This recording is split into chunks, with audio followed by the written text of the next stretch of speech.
Yeah, and I think that people might be surprised with what we're going to discuss today, Bishop. You have found connections between the death of Kobe Bryant and this NXIVM cult that was on trial here in New York. Some incredibly wealthy people doing some totally disgusting and weird things.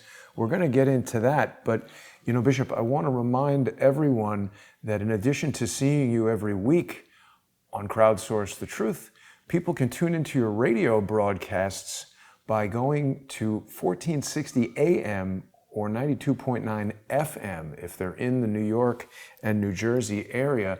For viewers and listeners who are outside that area, they can hear you on liferadionj.com.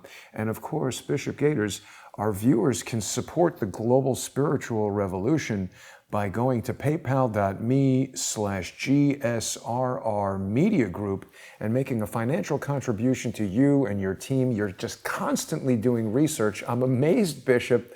I think you and I might get the least sleep of any two people in New York, because no matter what time of day and night, morning, late night, you text me, I text you, there's always some new piece of research coming up. This, you and I, my friend, also tied to the hip. And, sometimes I would text you, or you'll text me 3, 4 o'clock in the morning, because you and I are constantly researching. It's 24/7. Nothing is by accident. So then the connection between us, Jason, is so fluid because of the information. So you are 100% right, my friend, in that regard. And I appreciate you for that and so many of the other things that you do, Bishop. We've spoken in previous shows about how the National Academy of Television Arts and Sciences, a reverse anagram for Satan, has initiated a lawsuit against me. And one of the things that's happening as a result of that, Bishop, is that the reach of our shows is greatly diminished. They have taken action against the Jason Goodman YouTube channel, which has 115,000 subscribers. And, over the years, through help of co-hosts like yourself and so many of the other talented people that come onto Crowdsource The Truth, we've built up this fantastic audience that allows me and you and other conservative social media influencers to get this message out and reach a lot of people. They've damaged that ability. So to counteract it, Bishop, what I've done is I've totally redesigned crowdsourcethetruth.com, and viewers can now watch our live streams there, Bishop. And what that's doing is it's helping to get the word out and allow people to find these videos quite easily. People who visit crowdsourcethetruth.com can also help sponsor the Counter Lawfare Fund, which is helping to support Crowdsource The Truth and the various activities of broadcasting and defending against some of these really punitive legal actions. So I'm pleased to have you with us again today, Bishop, and we're going to be diving into this Kobe Bryant. This is, as we said, episode 10, Kobe Bryant, a Luciferian project completed, Bishop. This is, Jason, I have to confess to you right now as of 1:07 p.m., this is the most powerful series that I have ever taught in 25 years within this industry of the radio industry. So, and remember last week, I had said to you that the Sarnoff family, David Sarnoff, it was connected to a sublet company. And that company is called the Security Administration for Analyzing Networks, or some even call it the Security Administrator Tool for Analyzing Networks, which means Satan. So Wow. the Security Administrator Tool for Analyzing Networks is owned by the National Broadcasting Corporation, and it is the acronym for the term Satan. So very interesting times that you and I are living in, my friend. Bishop, I need to point out one other thing, because the National Academy of Television Arts and Sciences, the reverse anagram for Satan, also was connected to the National Broadcasting Wow. Company. They seem to love Satan. That's mind-blowing. Again, Jason, you constantly blow my mind, Jason, because I'm telling you, I said this to you multiple times, and I absolutely love Alex Jones. He is my mentor, but also, Jason, you are my mentor as well. You are the best host Thank you, as far Bishop. as us flowing together in a coordinated effort. So I thank God for you, and I thank God for being a part of the Crowdsource the Truth team here today. Well, I'm blessed to have you with us, Bishop. And, we had Alex Jones on the show last week. I Yes. appreciate him very much as well. Absolutely an inspiration for Crowdsource the Truth. I wouldn't be doing this were it not for Alex Jones. Right. Yeah. Alex is the pioneer of the awakened community around the world. So, Alex Jones is my mentor, along with you. You two guys are my mentors here in the radio and podcast industry. So, it is such an honor to be sitting at your feet each and every Tuesday as I'm kind of downpouring and downloading knowledge into your listeners all over the world. So, it is such a great honor to be a part of the Crowdsource the True family. The honor's mine, Bishop. And the one other thing I want to remind viewers of before we really get into the information here is that people can also watch our simulcast videos on the Global Spiritual Revolution Radio and Media Group YouTube channel. The subscriber count is growing, and if you're not yet subscribed, please search for Global Spiritual Revolution Radio and Media Group on YouTube. The Bishop is doing a lot of broadcasts all over the country and on a wide range of topics. So if you're listening each week here on Crowdsource the Truth, make sure you get onto the Bishop's YouTube channel and don't miss a single broadcast. Absolutely. And I want to announce as well, Jason, not this Sunday, but the following Sunday, I believe it will be on the 25th, Global Spiritual Revolution Radio will be going into being a part of the WOR 710 AM Wow. family here in New York City. This is big time. Absolutely. Now we're on the level, of a Sean Hannity, Laura Ingram. Those are big time players, okay, including Rush Limbaugh. So I thank God that through my staff and production team at Global Spiritual Revolution Radio, we have now catapulted into another dimension. So I just want to announce that to your listeners all over the world. Congratulations, Bishop. That's a marvelous syndication arrangement for you, and that's going to help the message get out even further. So that's great to hear. Yes, I'm so very excited about that. And there's a lot going on in the news right now. And as we kind of put a cap, a bow ribbon on the top of this powerful 10-volume series entitled Kobe Bryant, a Luciferian Project Completed. Now, last week, we connected some very interesting dots. Now, the names I'm going to be making mention, okay, they are verifiable through deep research, through multiple Jewish authors. This is nothing against, my Jewish brothers and sisters, okay?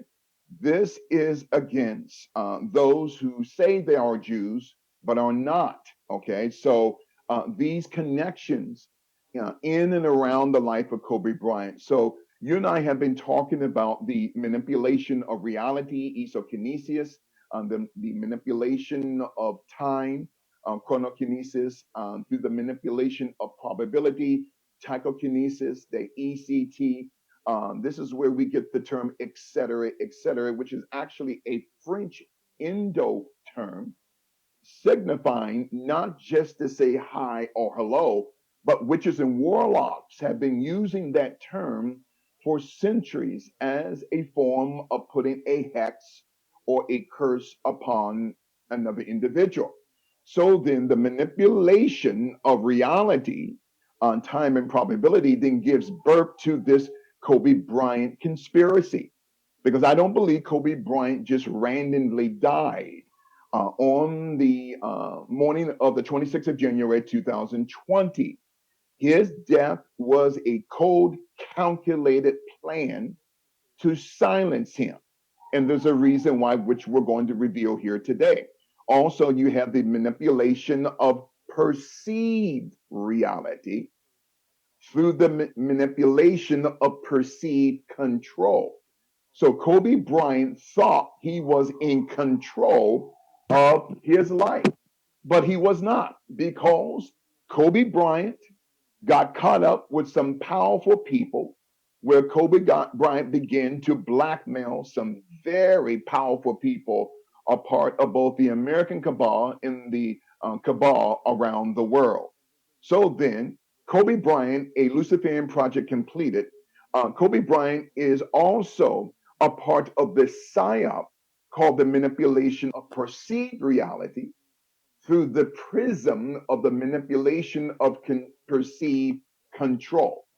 Also, you and I had talked about the manipulation within a manipulation within a manipulation.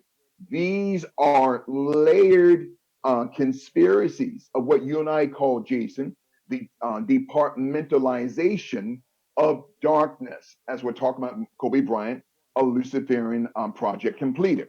So then you and I also had touched on in 2003 during that rape case, and I'm not going to go through that again because your listeners should already know that. And so then Kobe Bryant in 2003 travels to Colorado, and gets his knee worked on by Dr. Richard Stedman, who is Phi Beta Kappa.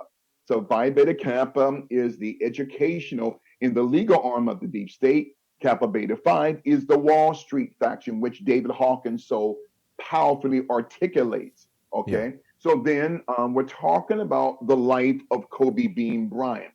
So then Kobe Bryant is used as a pawn on this global chess game called the global Baphomet Luciferian system. So his attorney what is a woman by the name of Pamela Mackey. Her law firm is the Haddon Morgan and Foreman law firm in Denver, Colorado. They are now supporting and legally representing Harvey Weinstein, the R&B singer R. Kelly, including Jesselyn Maxwell.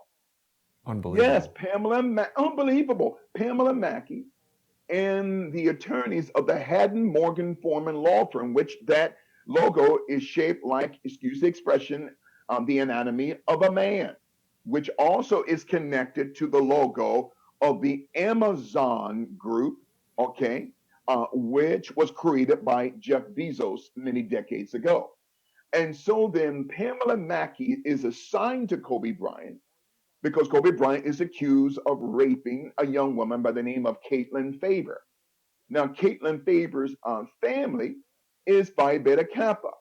Her father, Paul Lewis Faber, and her mother, Christine Ann Faber, are Phi Beta Kappa. They know both Dr. Richard Stedman and Pamela Mackey, but Kobe Bryant doesn't know this. So Wow. then, Kobe Bryant, I believe through my deep, meticulous research, Jason, since January, Kobe Bryant did not know of this vortex, this conspiracy that he was being sucked into in order not just to silence him by controlling him.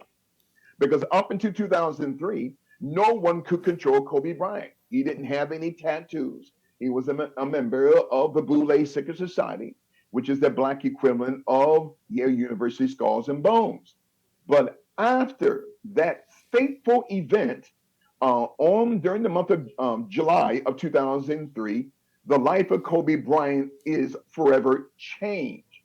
And so then this woman, Caitlin Faber, doesn't go home. She doesn't call the police or the sheriff's department. She goes to her boyfriend's house, have sex. Then she goes home 24 hours later, crying rape. Now, wait a Okay. minute, wait a minute. After she's raped, she goes to have sex with her boyfriend? That seems. Yes. Yes.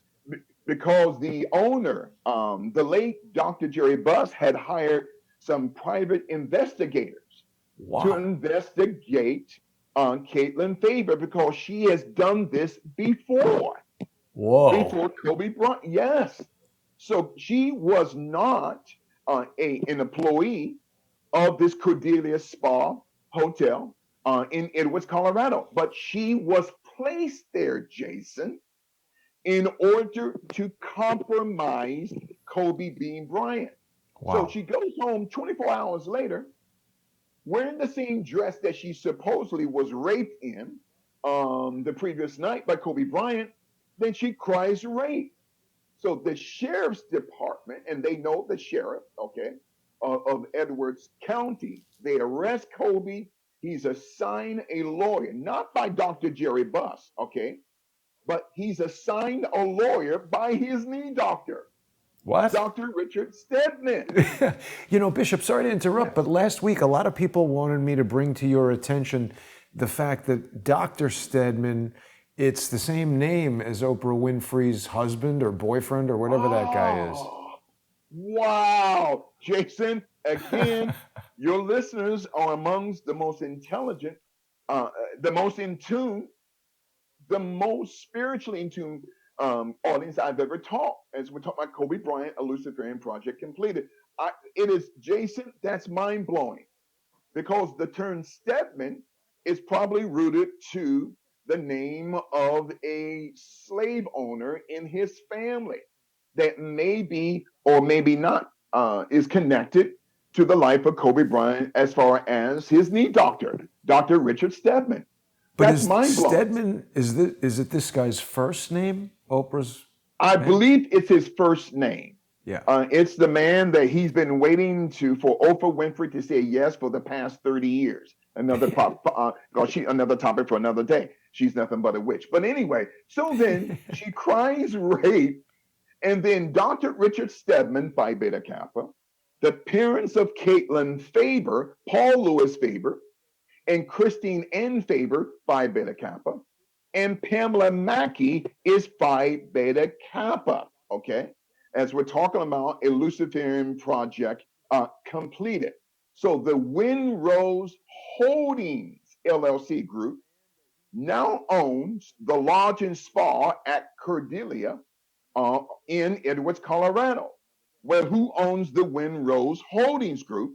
Okay, VW Hotel chain, where Dr. Zachary Timms, that African American preacher from Orlando, Florida, was found supposedly OD, okay, on the 12th of August in 2011. Who owns the W Hotel chain? Both the Marriott Group and the Hyatt Group, which 75% are owned, Jason, by the Mormon Group, the Prisker family out of Chicago, Illinois. I'm not blaming them, and they're probably innocent in this. I'm just connecting dots in order for your powerful listeners to come up with their proper conclusions. As we're talking about Kobe Bryant, a Luciferian project completed.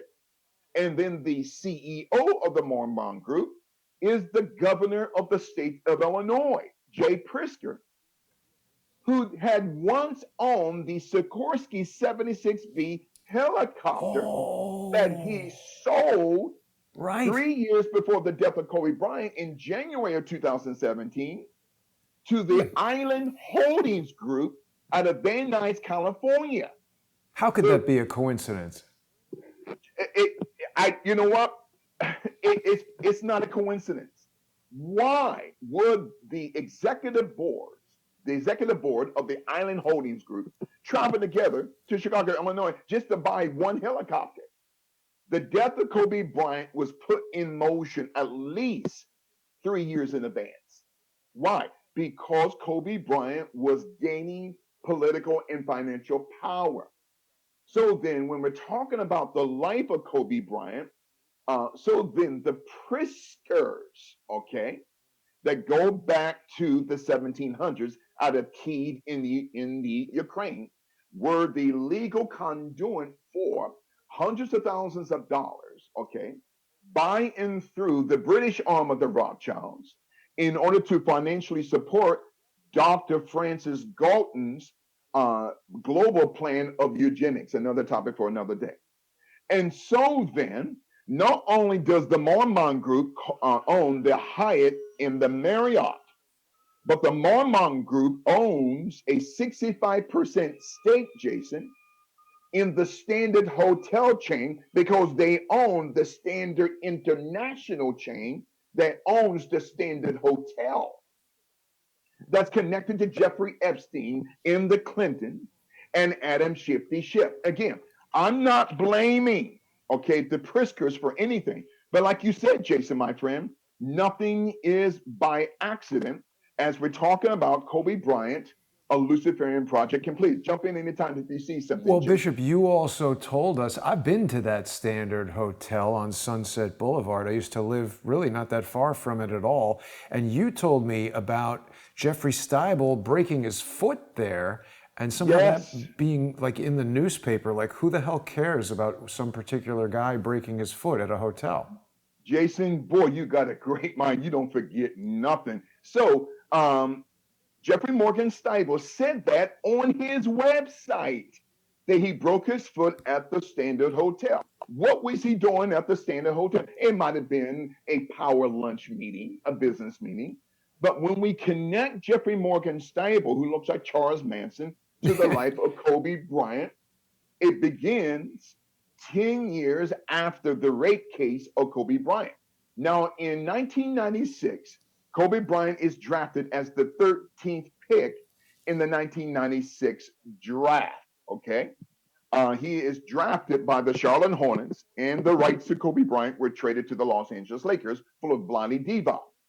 So Kobe Bryant was supposed to be the 7th pick of that year. Okay. But Lorenzen Wright was that 7th pick, and he was chosen by the LA Clippers, which later Lorenzen Wright was murdered, taken out by the Dixie mob out of Memphis, Tennessee, because what he was going to tell the FBI concerning the mafia during concerning the 5 families in connection here, not just here in New York City, but in Memphis and Nashville, Tennessee, in connection to the National Basketball Association, where the NBA has been fixing games since the early 1960s. Wow. Okay.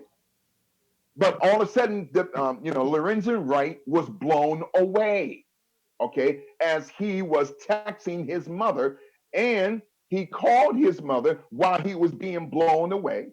And because for the past 40 years, Jason, 80 NBA players had died under mysterious circumstances, okay? Whether it's drug overdose, heart conditions, even though those heart conditions were never found out during their playing career, okay?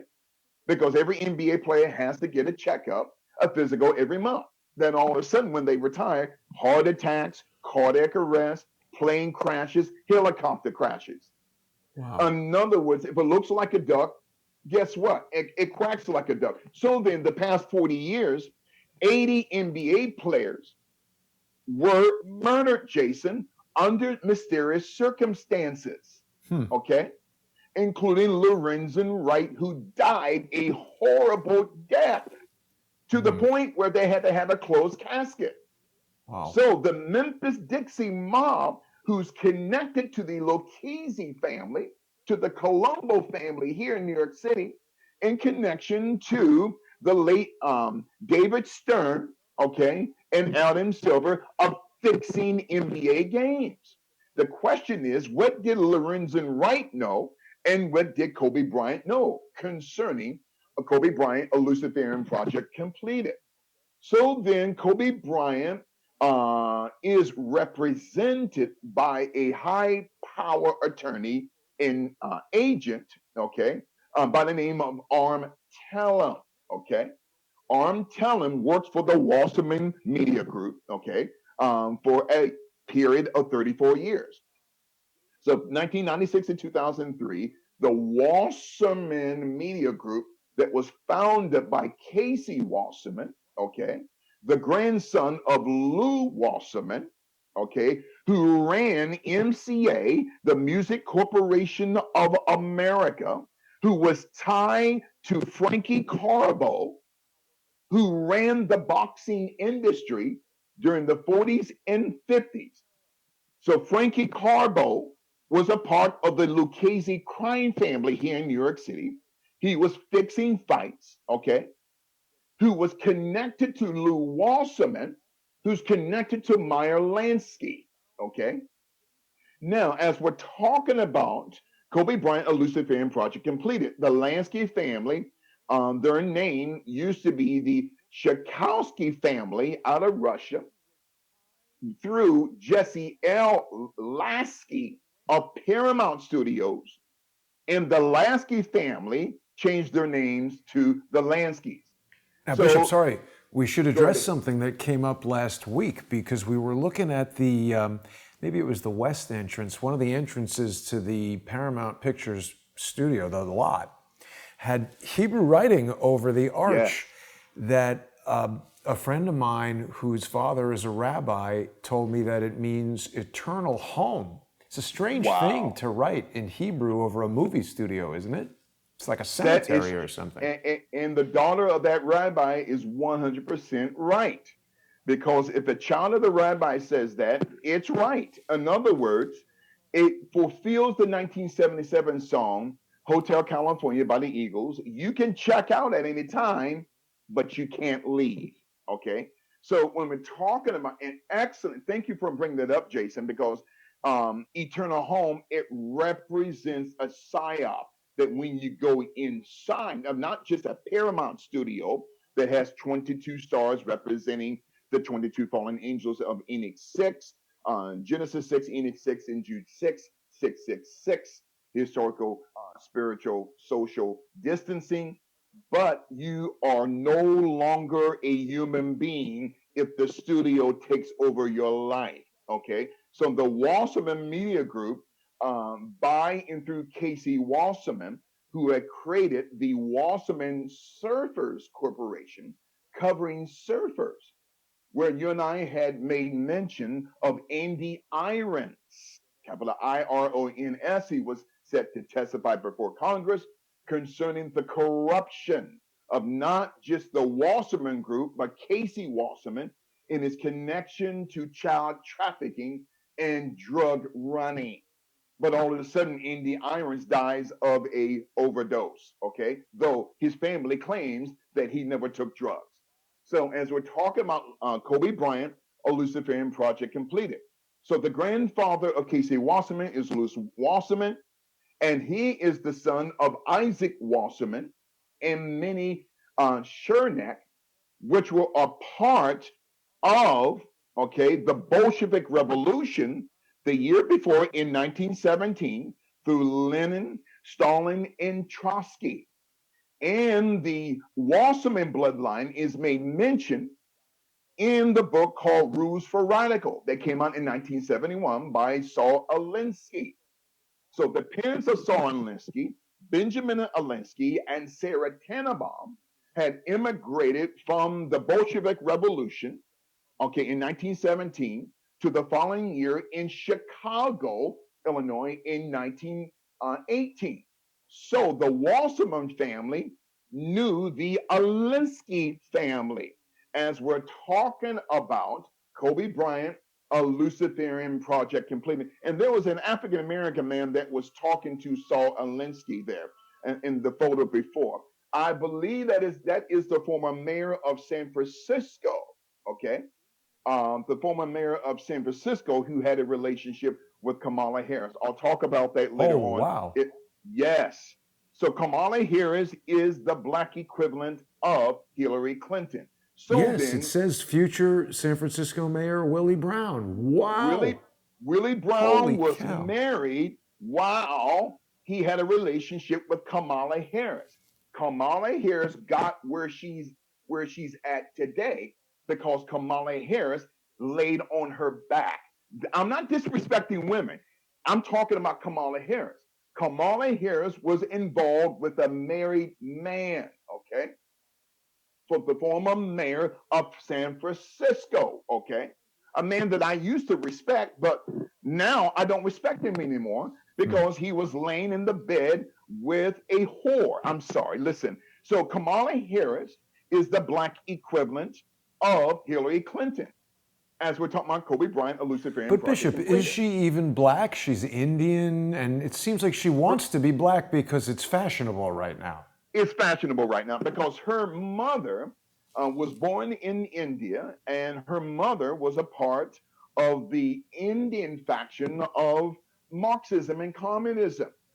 And the bloodline of the mother of Kamala Harris was involved, not directly, but indirectly. Okay, the Gopalin bloodline was indirectly responsible for the assassination, okay, of one of the greatest peacemakers in history, okay, the man who taught nonviolence, okay, and that man who taught nonviolence, okay, was a man by the name of Mahatma Gandhi. Wait a minute now. So the mother of Kamala Harris, I'm not blaming her mother, Jason, but the mother of Kamala Harris came from the Gopalin bloodline, which they were indirectly involved, man, this is powerful, to the assassination of Mahatma Gandhi. That's the mother in the bloodline of the mother of Kamala Harris. Her father is from Jamaica. He's of Jamaican origin, a part of the Jamaican Communist Party, okay, going back into the 50s and 60s. So the bloodline of Kamala Harris from both sides, her mother and father, is heavily connected to communism, socialism, and through the psychology of Marxism. And she's not, Joe Biden, and he's not going to get elected to be president. But when I'm saying Kamala Harris, who had termed Joe Biden racist, all of a sudden she is on the ticket. Why? Because Kamala Harris is a political whore. Okay, that's another topic for another day. As we're talking about Kobe Bryant. Oh, I don't want to start preaching here. Kobe Bryant, a Luciferian project completed. And so Kobe Bryant was introduced to Jeffrey Morgan Steibel, okay, by Rob Pelinka, who was supposedly the last man, which I don't believe Rob Pelinka one bit, that Rob Pelinka said at Kobe Bryant's memorial back in February that he was the last one to call and to text Kobe Bryant, which I don't believe, Jason. So then how would Rob Pelinka know that Kobe Bryant was on that helicopter? Another topic for another day.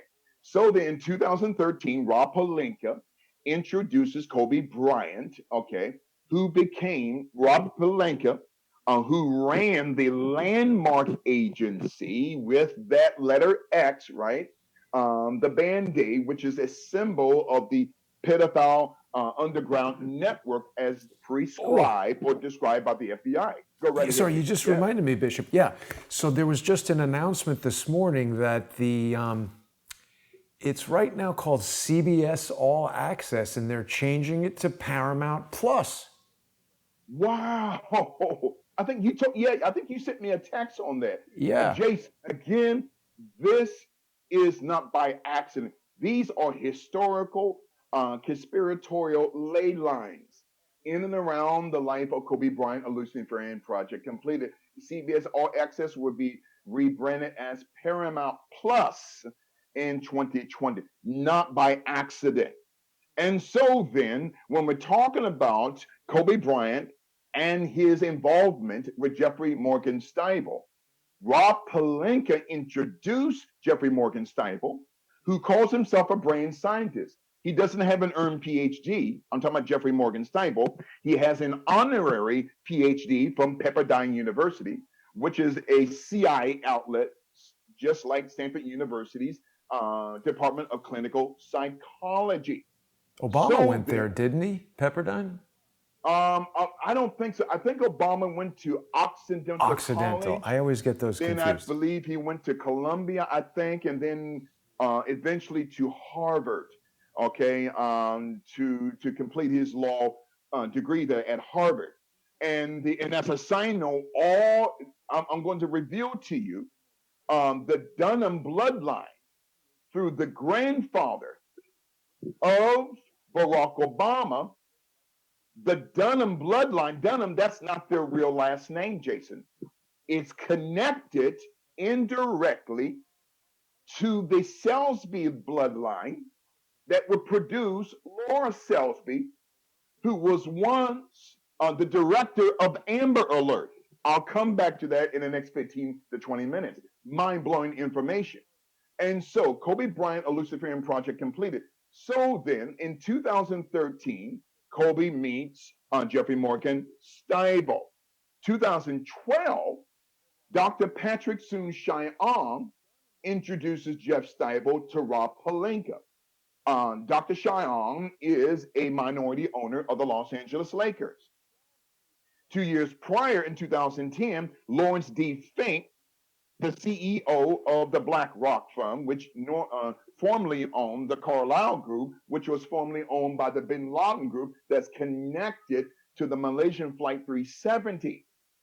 And the BlackRock Group holds the most powerful connection to the teachers' pension fund, not just here in the United States, but throughout Eastern, Central, and Western Europe. Lawrence D. Fink is also a small minority owner of the Los Angeles Lakers.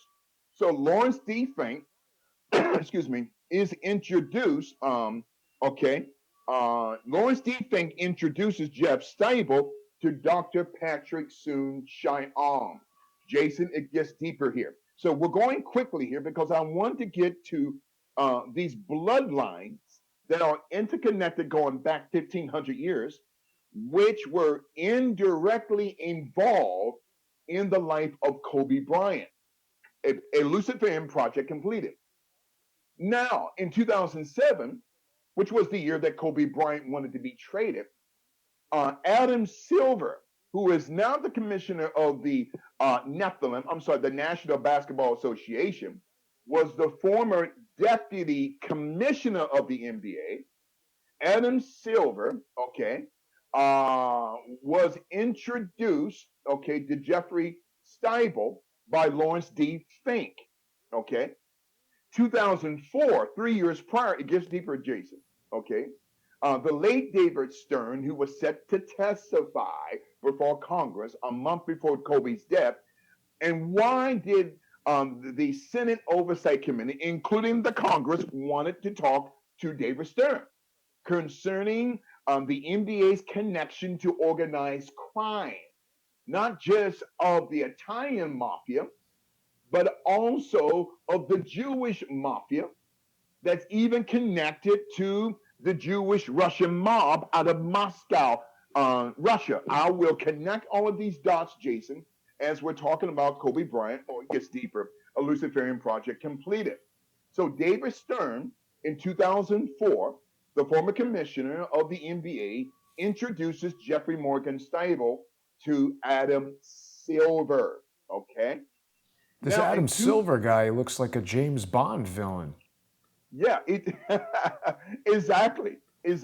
Now, I'm not blaming David Stern, the late David Stern, or the president day commissioner of the NBA, Adam Silver, of being complicit in the death of Kobe Bryant.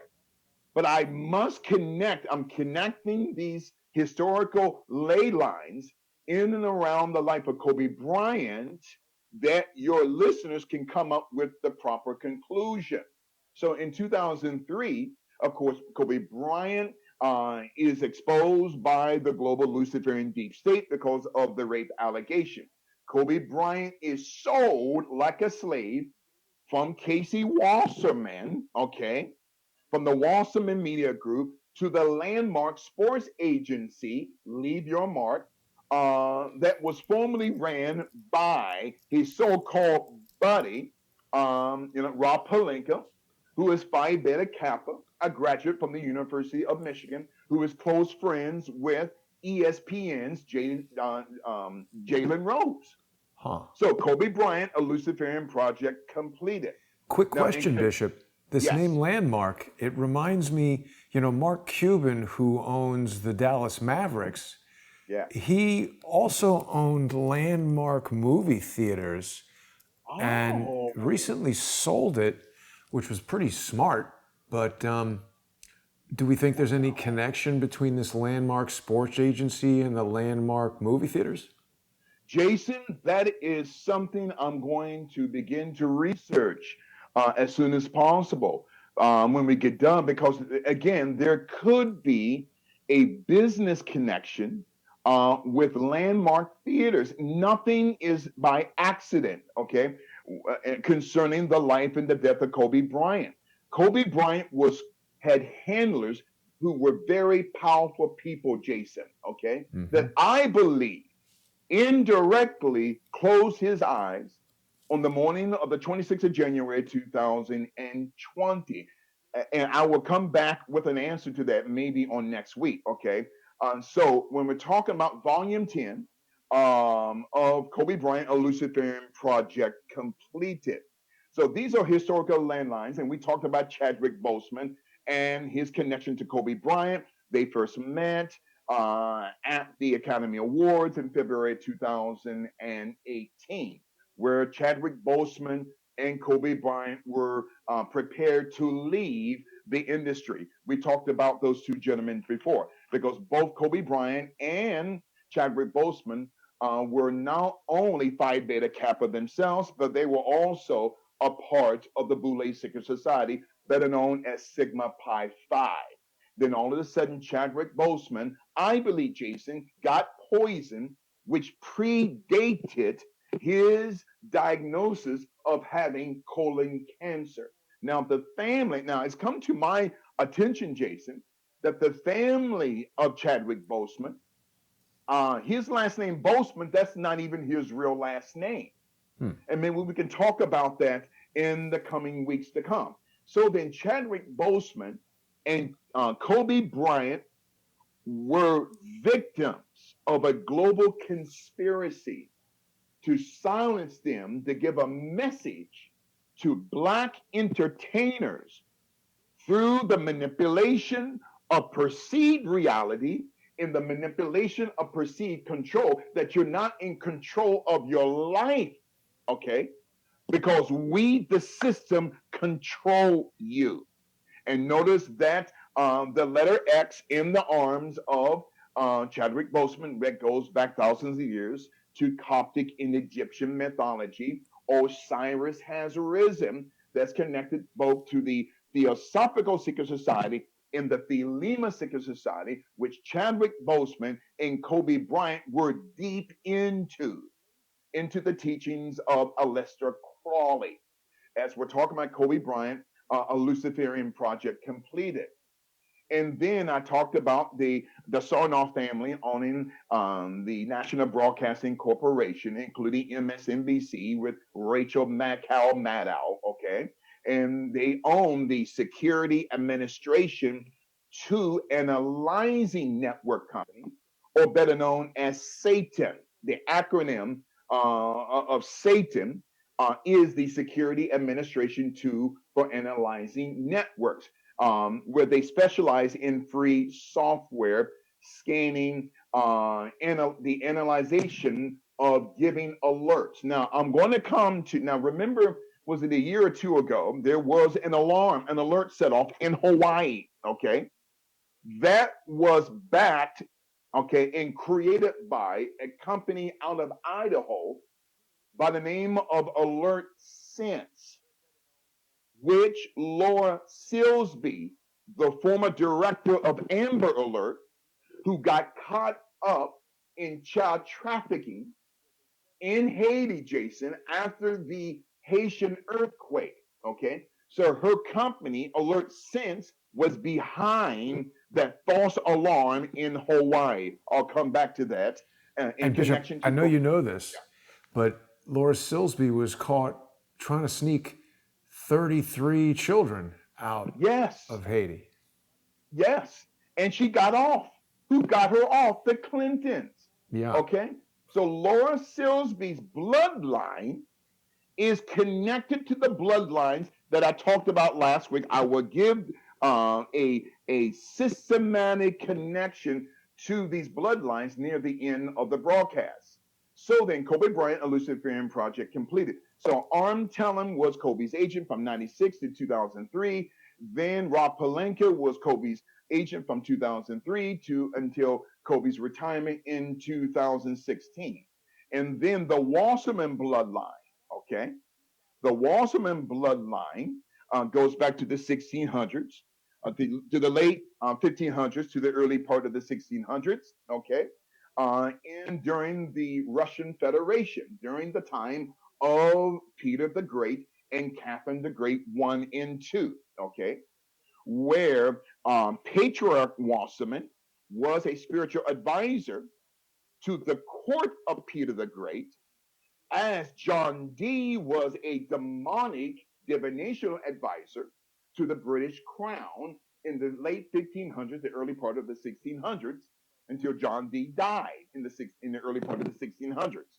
So Patriarch Wasserman, okay, according to some of the most powerful Jewish writers in American history, Dr. Robert A. Rockaway's book, Words of the Uprooted Jewish Immigrants in Early 20th Century. Also, Dr. Maximilian Zellner in his book of the Book of American Jewish Gangsters. They talk about the Wasserman bloodline, okay, which goes back to the Russian Federation of the court of Peter the First, Peter the Great, including Catherine the Great 1 and 2. So Patriarch Wasserman, including his son Shemiel Mordecai Wasserman, according to a third book called The Starker Big Jack Zelig, the Becker, okay? The Becker Rosenthal case in the advent of the Jewish gangster by Rose Keith, another Jewish writer. She had said that the bloodline of the Wassermans, which goes back to the year 1580, the Wassermans, okay, built the first underground child trafficking network in Russian history during the time of Peter the Great and Catherine the Great 1.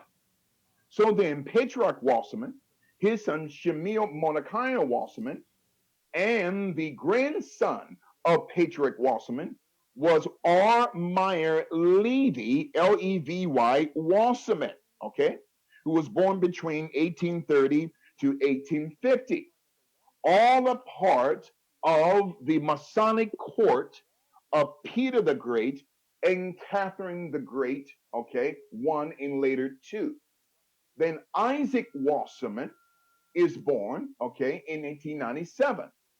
Isaac Wasserman then immigrates to Cleveland, Ohio in 1918, a year after the Bolshevik Revolution, that through a $20 million check from Kuhn, Loeb and Company here in Wall Street, Jacob Schiff, whose blood descendant is Congressman Adam Shifty Schiff, who's connected to little kids, okay, KIDZ.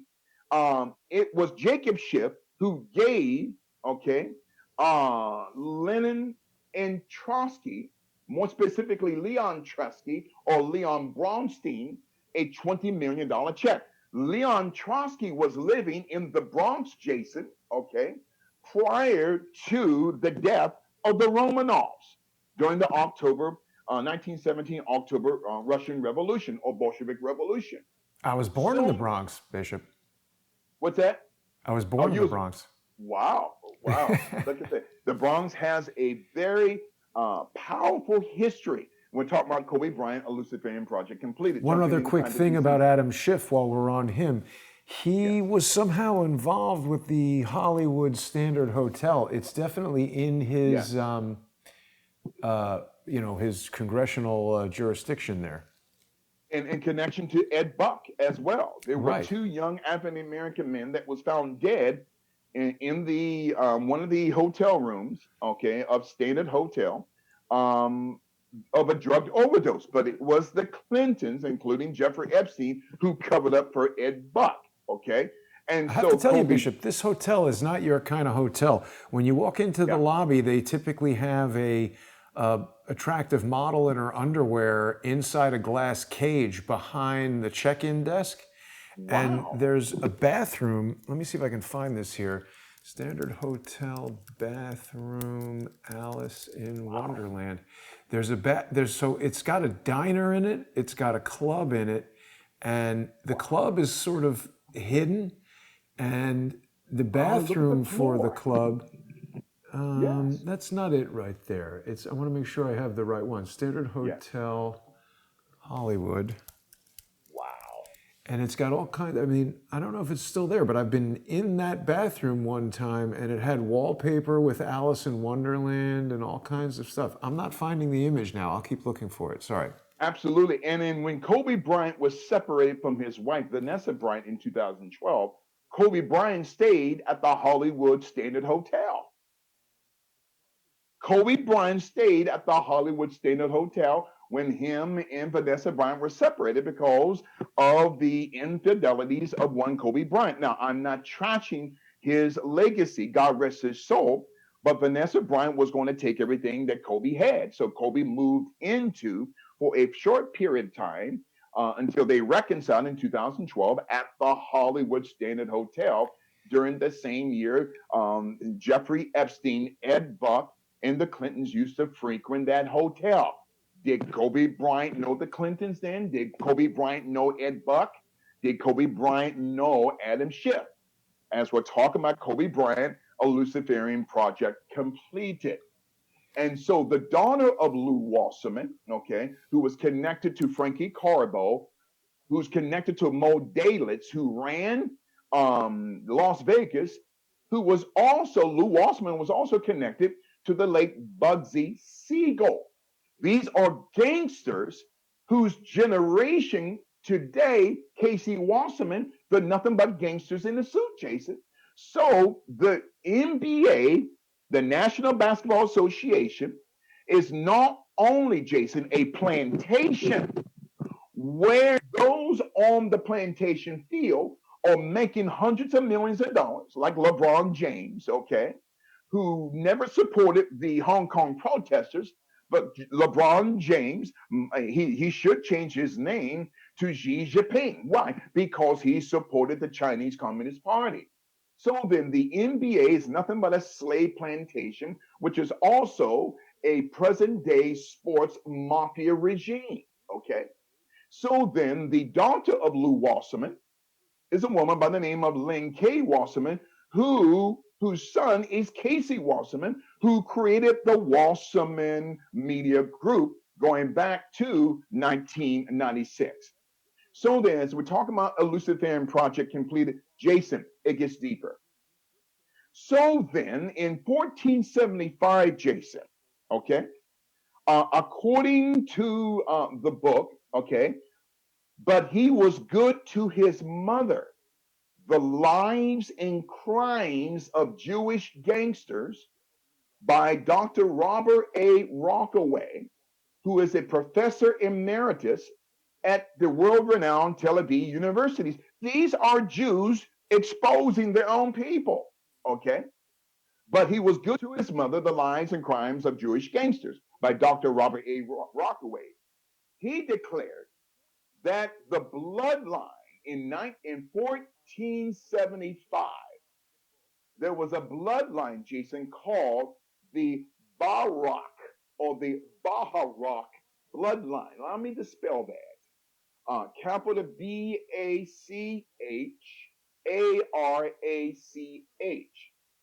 So the patriarch of the Barak bloodline, Uri Fiesbach Barak, Uri, capital Uri, Fiesbach, with the H silent, Feibeskch, Baharak, capital Bacharach, out of Bavaria, Germany, the headquarters of the birth of the global Illuminati order in 1776. And they have the checkerboard in the coat of arms. Yeah, and the checkerboard in the coat of arms, just like the checkerboard of the floor of the lobby of the CIA, just like the checkerboard of one of those John D. pictures that you had powerfully showed a few weeks ago. So then the Bacharach bloodline out of Bavaria, Germany, including through Frankfurt, Germany, had changed their name from Baharak to Bauer in the early part of the 1500s. Then the Baharaks, who had changed the name to Bauer in the early part of the 1500s, 77 years later, 1577, The Bauer family then changes their name to the Rothschilds. So then, according to Dr. Robert A. Rockaway, but he was good to his mother, the lives and crimes of Jewish gangsters going back at least 1,500 years. That the Baccarat bloodline today is called the Rothschilds. So the Rothschilds became the Rothschilds in 1577. Okay. Now it gets deeper here, Jason. In 1577, Isaac, capital I-Z, okay, double A-K, Baccarat or Bauer changes his name to Rothschild so that the Rothschild family could have access, not just to the Vatican Bank, but to the global Vatican system. It gets deeper here, Jason. So Baccarat, Bauer, Rothschild bloodline, okay, is then intermarried through the sons of Meyer Rothschild to the Stolofsky family, capital Stolofsky. So the Stolofsky bloodline in the late 1700s becomes the Epstein bloodline in 1905. Now, the Epstein bloodline in 1905, Jason, then later produces, going 7 centuries later, to one Jeffrey Epstein. Wait a minute now. So Jeffrey Epstein by blood is a Stolofsky who are connected to Rothschilds, to Bauer, and to the Yuri Baccarat bloodline going back to 1475 in Bavarian Germany. They're all related, Jason, through incest.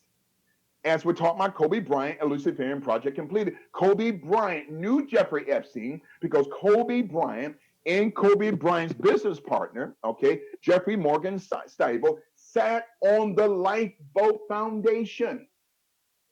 So then Kobe Bryant is interconnected to Jeffrey Epstein because Epstein was connected to Jeffrey Morgan Steibel. Jeffrey Morgan Steibel still sits on the Lifeboat Foundation that was founded by Eric Klein, a former Goldman Sachs trader, who then went to Las Vegas in 2001, okay, to help create, Jason, the company, along with Moshe Greenspan, the Phase 6 LLC group. They specialize in facial recognition software. And so then Kobe Bryant, a Luciferian project completed. These are Khazarian global bloodlines that have nothing to do with true Jewish people like yourself and your family, Jason. It gets deeper here, Jason. According to the book, also by Dr. Robert A. Rockaway, The Words of the Uprooted Jewish Immigrants in Early 20th Century America, Documents in American Social History by Dr. Robert A. Rockaway, okay? And as a side note, my favorite authors in the world are Jewish because spiritually they're on another level, another topic for another day. Dr. Rockaway also says that a man by the name of Abe Brofman during the 1500s, who then gave birth to the Brofman bloodline, was connected to the Baccarat bloodline. Before the Brofmans became Brofmans, they were called Baccarat, who are the Rothschilds today.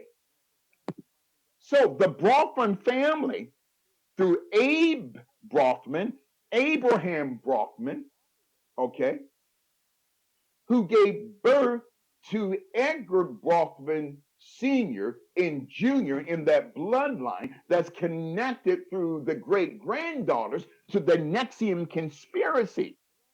The Brofmans were once named Baccarat, who became the Bauer, who became the Rothschilds. So the Rothman dynasty, who had helped build Seagram's, and according to the book, also by Dr. Robert A. Rockaway, The Jews of Detroit, from the beginning, 1762 to 1914, Dr. Rockaway said it was the Rothman and the Rothschild bloodline through Jewish gangsters, the Purple Gang out of Detroit, Jason, who were the foundation. I'm talking about the Purple Gang out of Detroit. They were the Murder Incorporated. And Bishop, the Purple Revolution is a George Soros thing.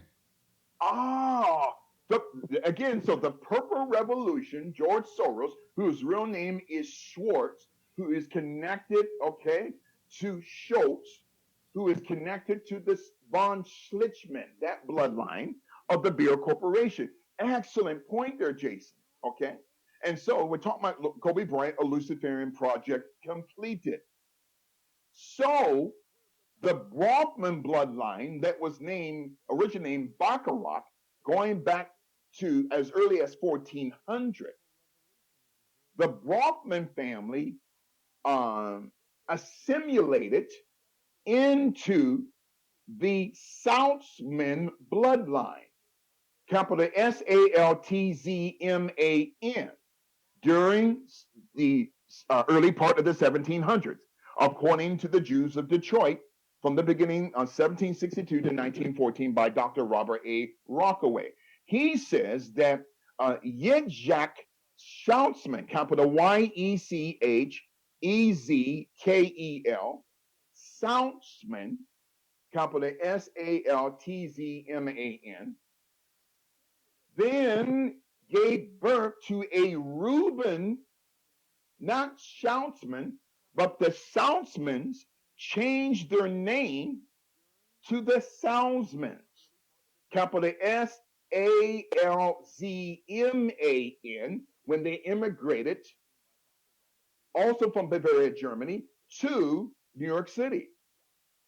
Then Reuben Salzman's great-great-great-granddaughter, a fourth generation Salzman through marriage, is a woman by the name of Nancy Salzman. Wait a minute now. Wait. So Nancy Salzman became the co-founder of NXVIM.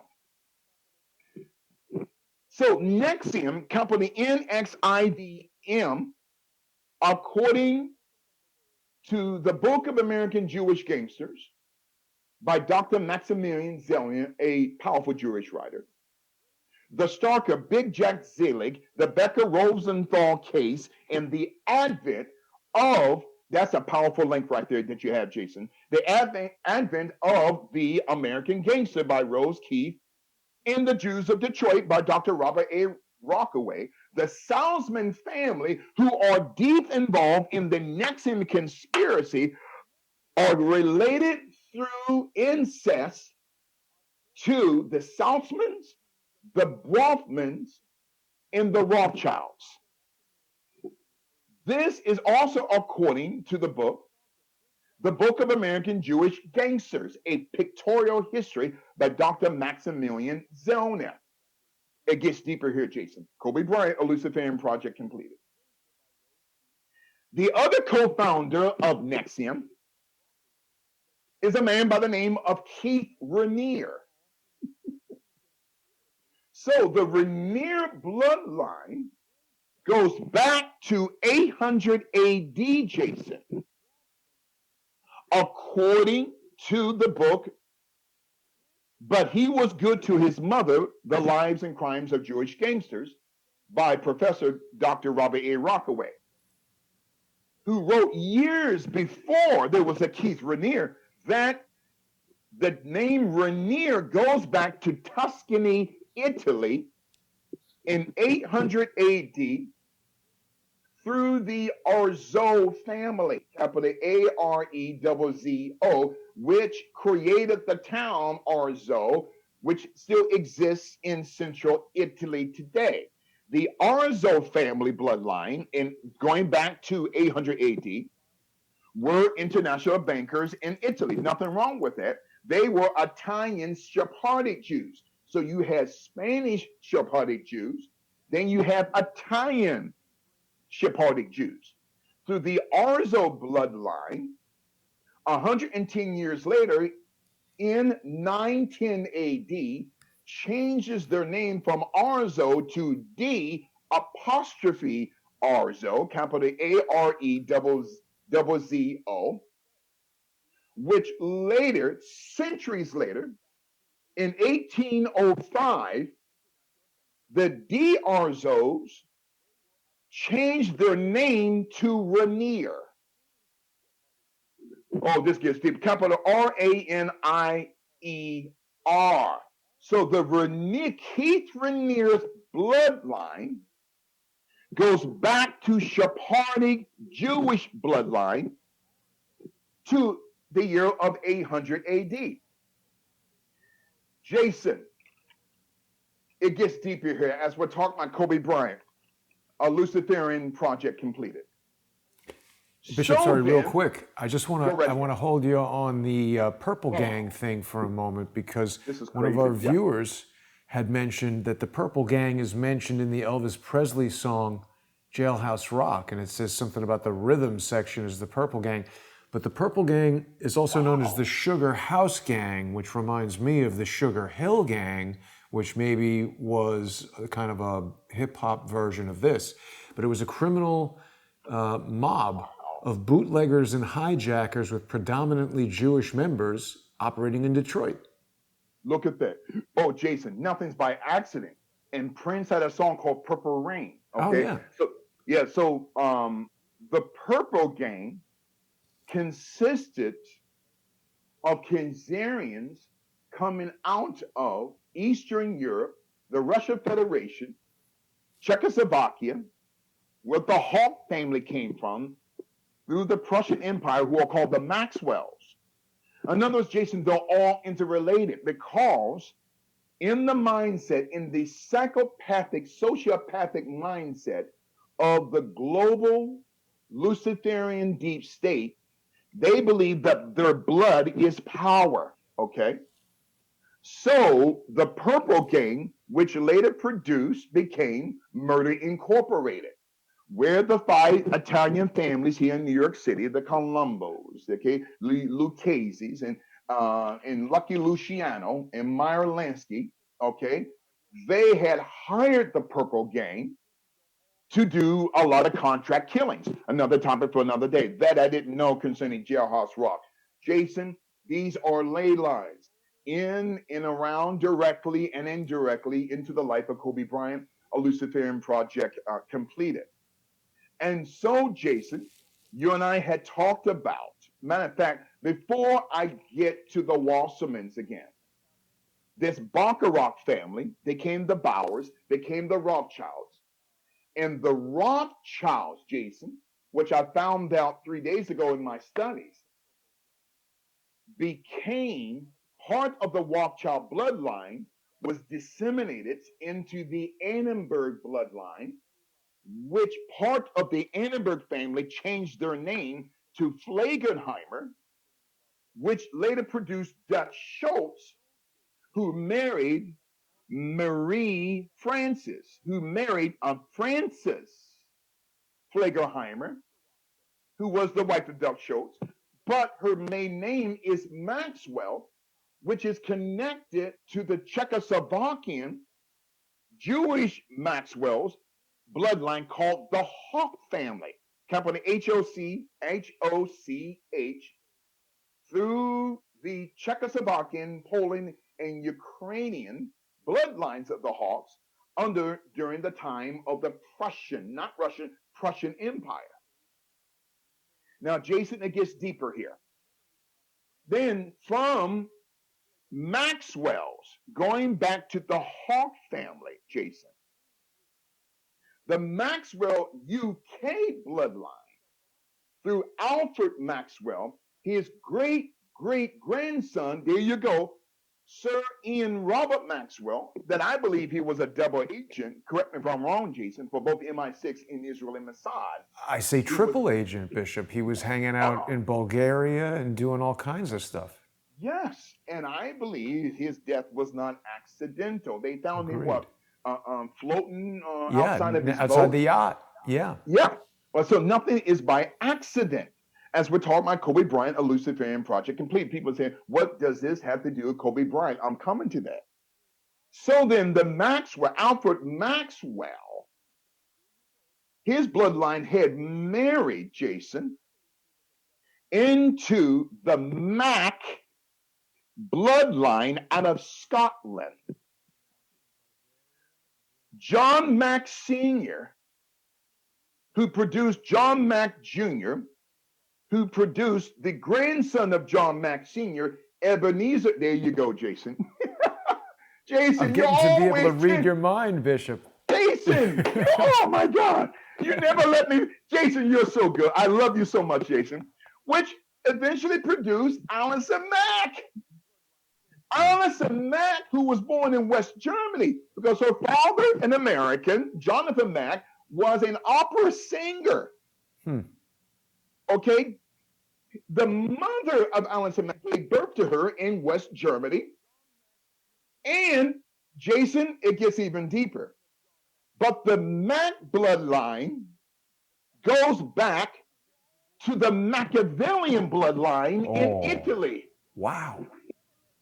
This is according, Jason, to the words of the uprooted Jewish immigrants of early 20th century by my favorite author, Dr. Robert A. Rocker.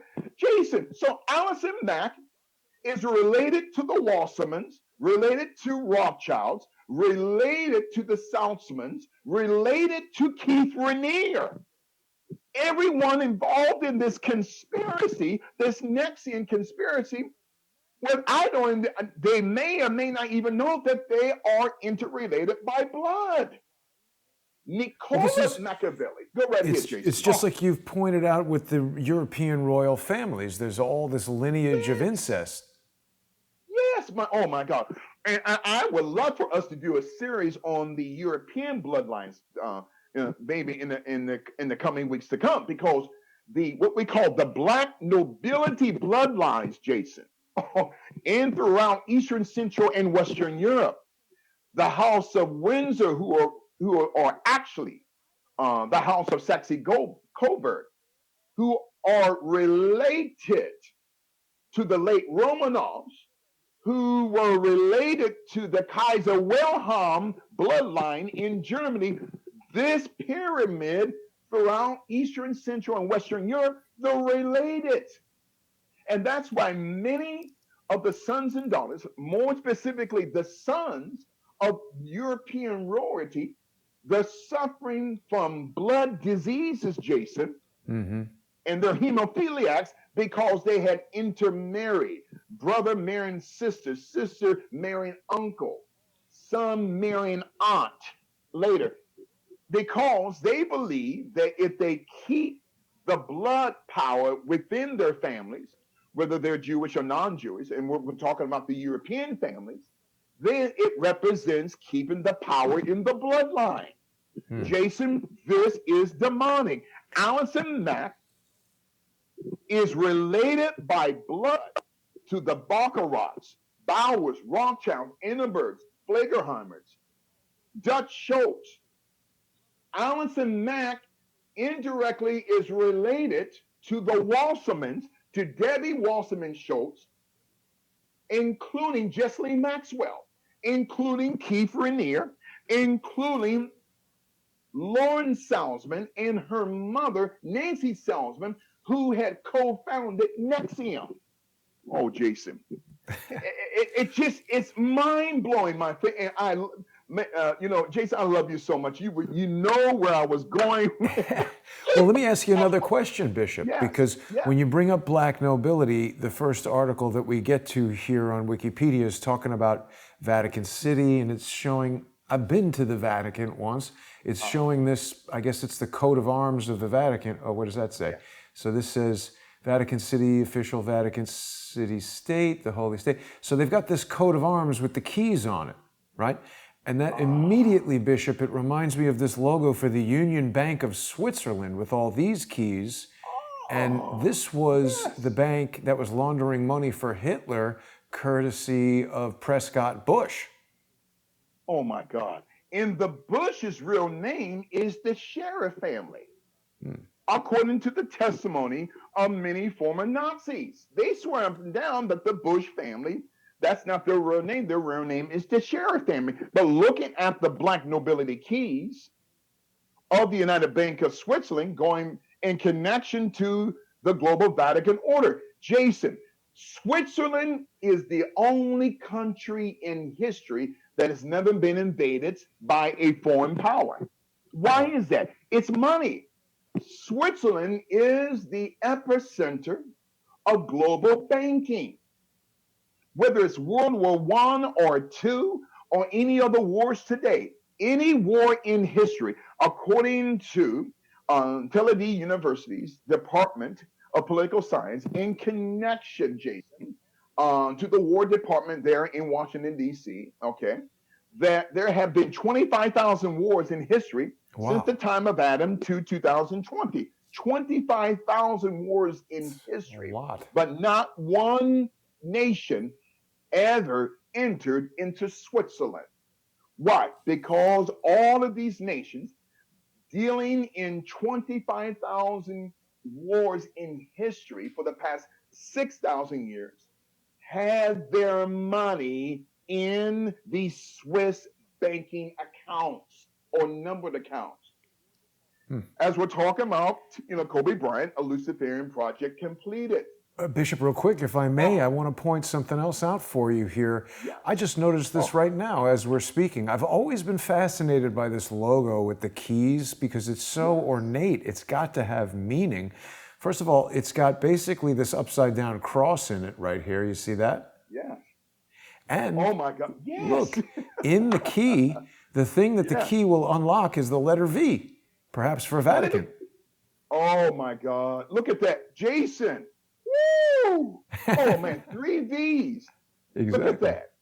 And then you have the keys. Now remember a couple of weeks ago, we were teaching your audience and you had showed a powerful picture of the logo of both MI5 and MI6 of, I believe, a lion, 2 lions, okay? Their tails were shaped like keys interlocked together. There you go. Yes. You see, Jason? So the tail, and that's why the Bible says God has made us the head and not the tail. So the tail of both MI5, which is the British equivalent of the American FBI, and MI6, which is the British equivalent of the American CIA, their tails of intelligence or intelligentsia are both locked into each other, which are connected to the black nobility keys of the global Vatican system that is connected to the money supply of the Vatican Bank to the United Bank of Switzerland. And didn't you tell us something about Lucifer's tail doing something to somebody? Yes. In Revelation chapter 12, verse 4, the book of the Revelation of St. John the Divine, the revelation of St. John the Divine, the Apostle John said in Revelation 12:4, that a third part of the angelic government of God was infected by and through the tail of Lucifer. So that tail, and you got many Hollywood celebrities who have alter egos, okay, having tails behind them in the form of a painting. So the tail of Lucifer had infected a third part, or 0.93s, in every 9,333 days, or every 9,333 years, there is a global genetical replication of DNA and RNA. Also, 0.93s has a percentage or percentile of 666%. So 666% of the angelic government of God was compromised and infected by the tail of Lucifer, black nobility, the tail of Lucifer, the black nobility keys of the Vatican bank system, the tail of Lucifer, the tail of both MI5 and MI6. So the tail of Lucifer represents demonic influence. See, we're not fighting against flesh and blood. Our enemy is not MI5, MI6. Our enemy, Jason, is not even the Vatican or the United Bank of Switzerland. Our enemy, Jason, is the demons or the principalities that control black nobility families, that control the Khazarian mob, who are not true Jews like you, yourself, and your beautiful family. These are demons driving MI5 and MI6 through the keys of darkness, which many witches and warlocks also call the keys of Solomon. Okay? So this is where we get the family bloodline of the Salmon family. What about Now, the for the Salomon Brothers building number 7 that collapsed on 9/11? yes, through controlled demolition. Why did they bring down building number 7? Because it was some evidence in there that the global deep state did not want us to find out. Okay. Yeah. So then the keys of Solomon, and the term Solomon means singularity. This is, you and I talked about the Enochian keys some weeks ago, right? Through John D. Enochian keys, which means the inoculation keys. Enochian, inoculation, the keys of Solomon, okay? So then that 6-pointed hexagram pentagram, which is not the Star of David, that's a Rothschild created insignia. So you got 1, 2, 3, 4, 5, 6, 7, 8, 9. So 1, 2, 3, 4, 5, 6, 7, 8, 9. So then the king of Israel, Solomon, was a practitioner of Enochian keys. I know a lot of preachers won't believe me, but Enochian keys, where Solomon was a practitioner of esoteric knowledge, Jason. So this is the reason why the global Baphomet Luciferian deep state are still practitioners of esoteric knowledge through Enochian keys, inoculation, keys of Solomon, Saltzman,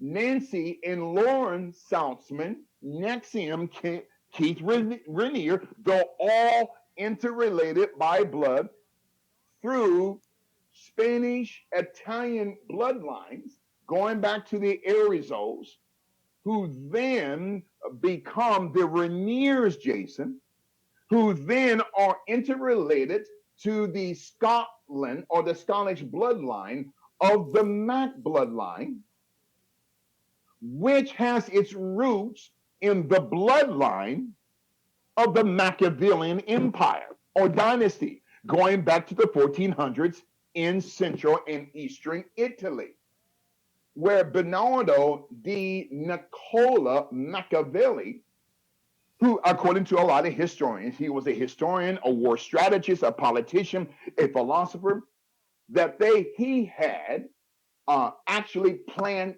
his own death or faked his own death. We don't know if that's true or not. Now, the late rapper Tupac Shakur, shortly before his so-called death, changed his name from Tupac to Machiavelli. Whoa. Capital Makavili. Okay? A month before the supposed death of Tupac, he legally changed his name from Tupac to Machiavelli. And he even produced a song in an album, Machiavelli, okay? The Don Machiavelli. Going back to Bernardo di Nicola Machiavelli, okay, during the early part of the 1400s, who had faked his death. But the Mac family is interrelated by blood to the Machiavelli family, who then becomes the Mack family, who is disseminated in through marriage to the Maxwells, going back to the Hawks, connected to the Baccarats, Rothschilds, Annenbergs, Flegerheimers, Schultz, Soros. Jason, in other words, as I end this today, they're all related by blood, my friend. Now, Jason, in my conclusion here, okay, then we're talking about at a deeper level concerning Kobe Bryant, a Luciferian project completed. It gets even deeper, Jason. Now, in my conclusion here, there was a family, Jason, going back to the year 1400, okay? Now, the Mack family out of Scotland, okay, is also disseminated according to the book of American Jewish Gangsters, a pictorial history by Maximilian Zellner. But Jason, here's another book. Oh my God, this is going to blow your mind. By Dr. Leslie M. Harris. The book is called Slavery and Freedom in Savannah, Georgia. Slavery and Freedom in Savannah, Georgia.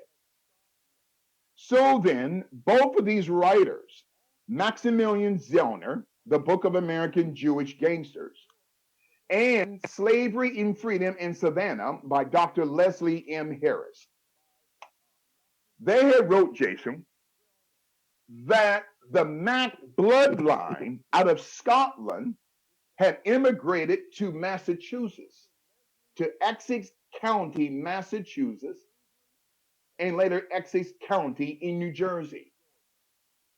The Mack bloodline had married into the Salisbury bloodline, capital Sillesbye bloodline, going back to the 1400s. So the Salisbury bloodline becomes the Salisbury bloodline, capital Silsbee, through Anthony or Antonio Salisbury, Silsbee, who was born in 1528 in England, who had his wife gave birth to Robert Salisbury, and one of their children, a young man by the name of Henry Salisbury. So Henry Salisbury, Silsby, changed his name, Jason, from Salisbury, Silsbee, to Salisbury, capital Silsby, who was born in 1577, died in 1645, okay, born in Northamptonshire, England. So then he gave birth to Henry Salisbury Jr. The family immigrated to Essex County, Massachusetts.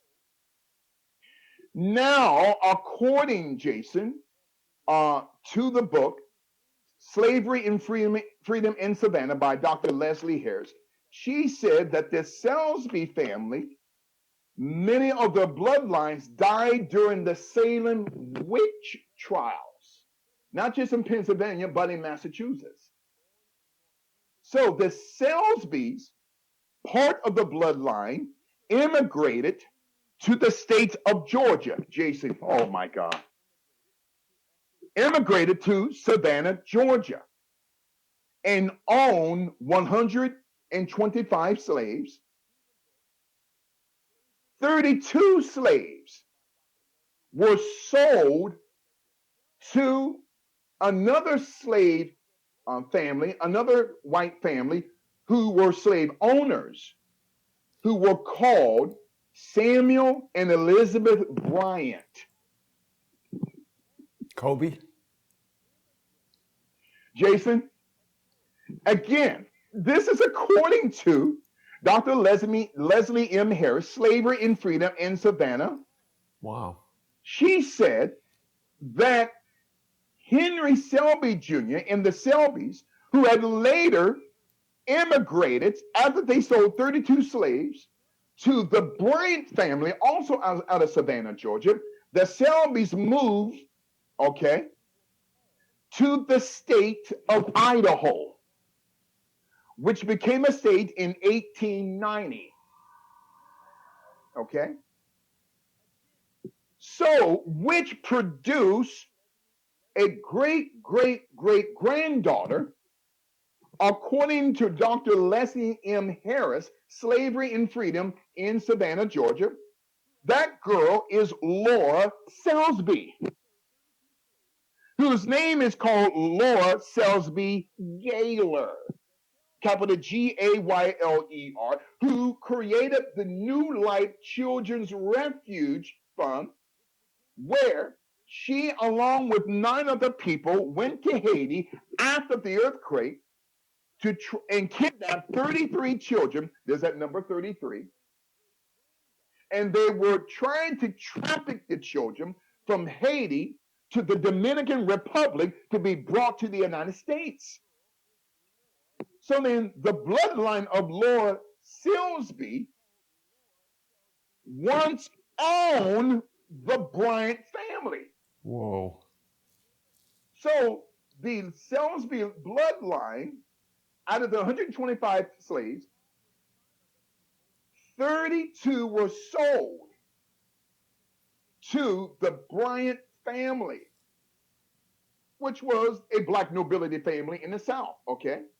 Very wealthy family where they got their millions in the distribution of cotton.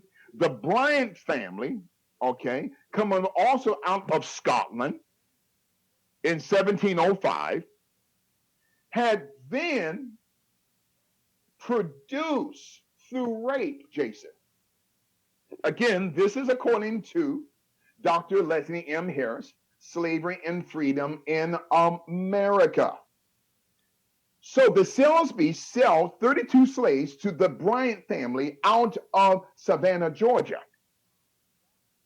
In the Bryant family, Jason, it gets deeper here.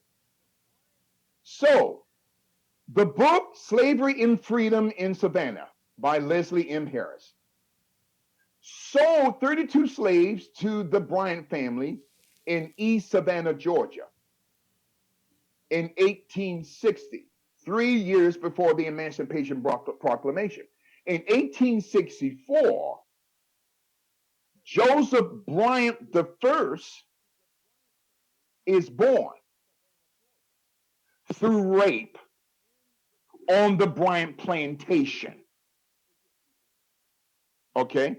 Joseph Bryant is the offspring of a rape of one of the Selsby black slaves, an African woman who took on the last name of her former slave masters, the Selbys.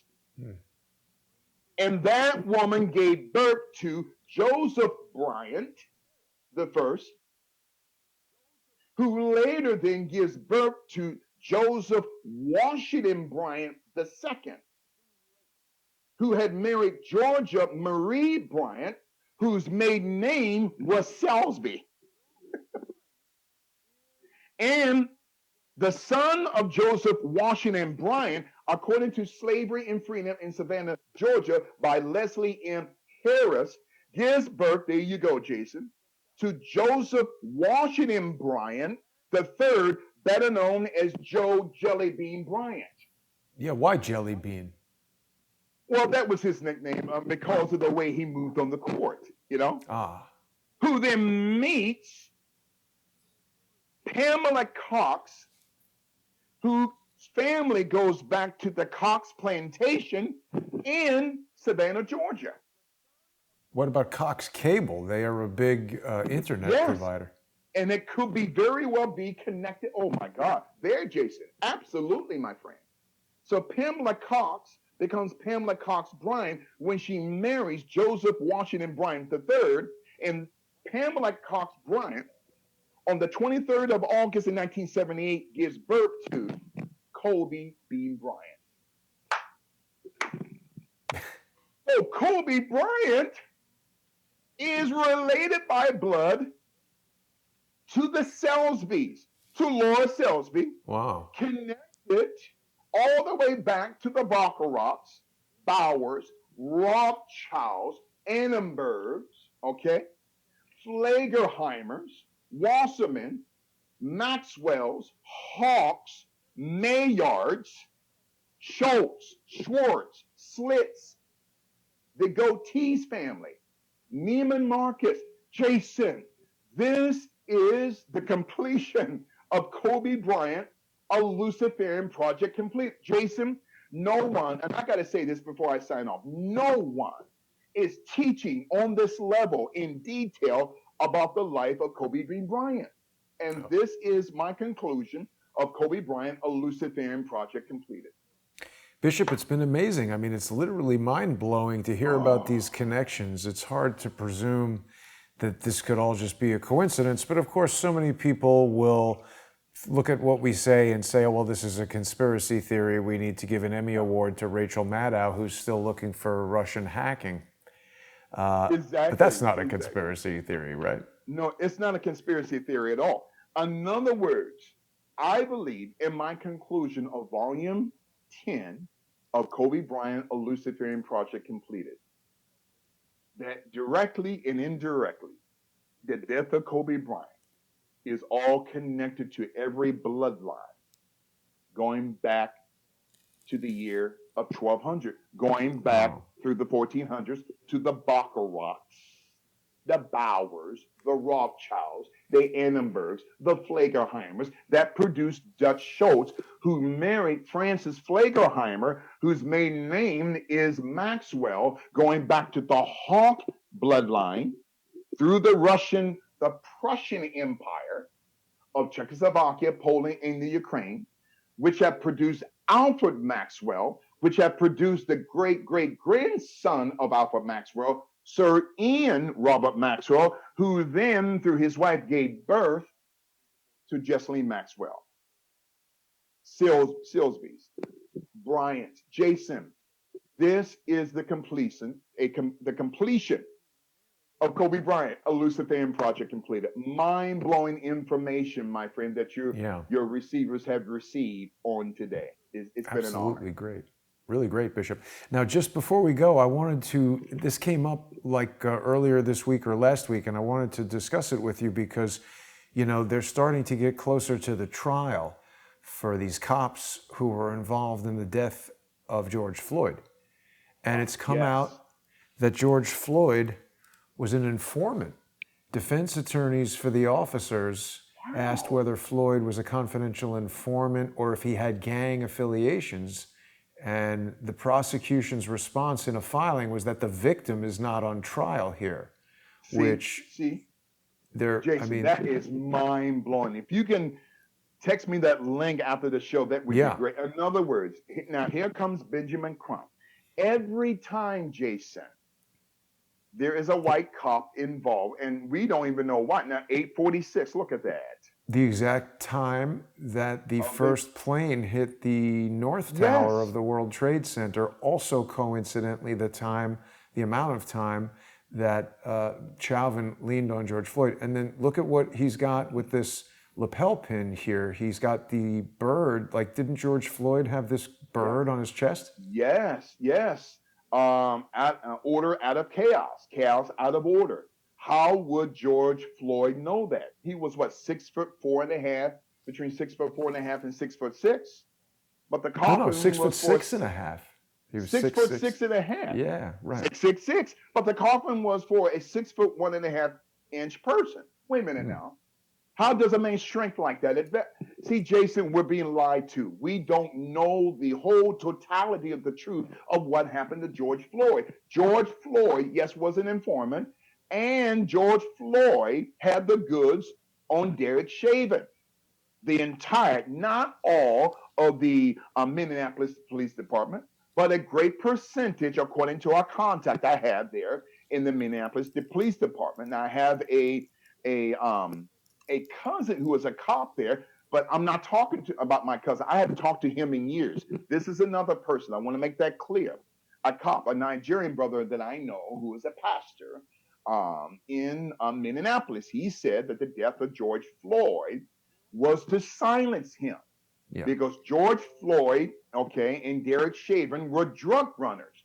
Derek Chauvin representing the total apparatus of the Minneapolis Police Department on the right, the Goodfellows Secret Society, and George Floyd representing the Black and Latino community as disseminating drugs in that community. So then the police department owed George Floyd money, and George Floyd was going to expose the entire apparatus of the Minneapolis Police Department. So George Floyd did not die because he was black. I tell black people, stop. Had nothing to do with racism. Okay? Gang violence. Yeah, that's it. We're never given the whole warring truth. members of the same gang, criminal, some sort of criminal rivalry. But what I wanted to bring to your attention real quick, Bishop, because you and I have looked at a lot of this imagery from the Oddfellows Secret Society, which has their Minneapolis installation in the same building as that Nuevo Rodeo club where Derek Chauvin and George Floyd both worked. We've noticed a lot of this eyeball imagery around New York City, and all of this Oddfellows associated eyeball. It has these rays of light coming out of it. Sometimes they're depicted as, teardrops coming down from the eyeball, but we see it frequently in this imagery repeated. And I wanted to share something with you, Bishop, because, the neighborhood, I don't know how it is around where you live, but the neighborhood around me here is just being kind of deteriorated over the days and being attacked. There was a Chelsea bed and breakfast that was, covered up with wood when the rioting was happening.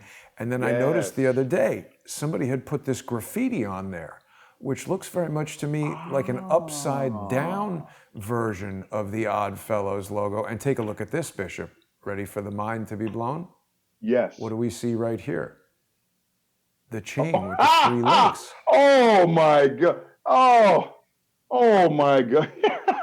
What do you think of that? Jason, my mind is more than blown. Man, I need a forklift to pick up my mouth in the jaw that is now dropped on the floor. Jason, if you can say that, and one more picture, and because I have to go, I was called by InfoWars to host a fourth hour. Great. Okay, so at 3:00 today. But there's a book called Eaters of Children, the pedograzzi, if I'm pronouncing that right, the pedograzzi expose by Johnny Cirisi, capital Ciru. There you go, double CI. And you notice if you can blow up the cover of that book, Jason, you see those points. Now, remember the eye that you showed a minute ago. Now, it also represents the flag of Virginia that goes back, which is the flag of Macedonia, which was created by Alexander the Great. That 16-point sundial that's on the flag of the CIA, that's on that floor of Peter, what's his name? Peter Nigel? Peter Nygaard, right, with the compass rose of the CIA on the ground. And now the eye of the Odd Fellowship Secret Society with the 3 chain that you showed. Yes. Now, this book, Eaters of Children, by Dr. Johnny Cirisi. He talks about the historical global Baphomet, Luciferian, pedophile deep state. They steal children, torture them in order to cannibalize them through spirit cooking. This book, I'm telling you, I have it. I have an electronic copy. Please, everyone, get that book, Eaters of Children, the pedocracy, capital PEDOCRACY, expose by Johnny Cirisi. Jason, what you're seeing there is what's happening on a global scale. And I believe Kobe Bryant was not involved, but Kobe Bryant knew of these people, which eventually ended his life.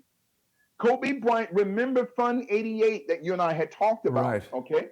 Yes, World Fund 88 is ran not just by Joseph C. Lewis, who's on the run from MI5 and MI6. Joseph C. Lewis is in the Bahamas, who had created the Tavistock Bohemian group in the Bahamas, the Tavistock group in the Bahamas chapter. Whoa. So Joseph C. Lewis has allowed the Chinese mafia, the triads, to run Fund 88. Why would Kobe Bryant get involved with these people, Jason? Yeah. This is volume 10, my friend, of Kobe Bryant, a Luciferian project completed. And that would be the end of this series until further notice. Thank you so much, my friend. And just one quick thing, I know you got to go, Bishop, but that book, it reminds me of the Goya painting we were talking about last week, Saturn devouring his children. Yes. Oh my. See, Jason, everything that you've been showing has connected to everything that I've been showing. It's all interconnected that eventually ended the life of one Kobe Bean Bryant, a Luciferian project completed, volume 10. What a powerful series, my friend, for the past several months. Thank you so much. All right, Bishop. Well, listen, have a great time on InfoWars. Say hello to Alex and the crew for me. And I want to remind people that they can listen to the Bishop when he's not on Crowdsource The Truth or InfoWars. Tune into liferadionj.com/Gaiters. And don't forget, you can help the Bishop by supporting the global spiritual revolution at GSRR Media Group. You go to paypal.me/GSRR Media Group, and you can make a financial contribution of your choice. People can also support the Crowdsource The Truth Counter Lawfare Fund by going to crowdsourcethetruth.com.